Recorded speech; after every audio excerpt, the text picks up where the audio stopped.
जी। औज़ुबिल्लाहिमिनश्शैतानिर्रजीम बिस्मिल्लाहिर्रहमानिर्रहीम। हम हर साल ही all Pakistan student heart federation की जानिब से इस कैंडल लाइट प्रोग्राम का एहतमाम करते हैं और आज के दिन का मकसद जो हमारे भाई शहीद हुए हैं स्टूडेंट, उनकी याद ताज़ा रहे, बिलखुसूस उनके फैमिली मेम्बरान से इज़हार यकजहती, पाक फ़ौज से इज़हार यकजहती के लिए दिन मनाते हैं ताकि उनकी याद को हमेशा के लिए ज़िंदा रखा जाए।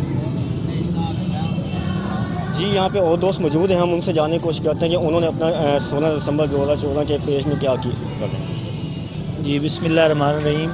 और सबसे पहले मैं जितनी मेरी माएँ बहनें जिनके लाल इस अज़ीम सदमे में अल्लाह को प्यारे हो गए, उन सबको सलाम, खराज अक़ीदत और ताज़ियत पेश करता हूँ। उसके बाद हम सब जितने भी लोग यहाँ पे मौजूद हैं, हम उन सब को तसल्ली के लिए ये बात करना चाहते हैं कि हम उनके गम में बराबर के शरीक हैं और जब तक ज़िंदा हैं इंशाल्लाह अपने इन भाइयों को, अपने बेटों को हमेशा याद रखेंगे और इनके गम में इंशाल्लाह हमेशा हर साल हमारा ये जो है हमारा ताज़ीती काम होता रहेगा इंशाल्लाह ज़रूर बर ज़रूर।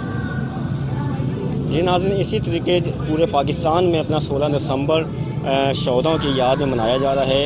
इसी तरीके डिस्ट्रिक्ट चनियोट में भी अपना यूथ फोर के स्टूडेंट ने अपना शहीदा के लिए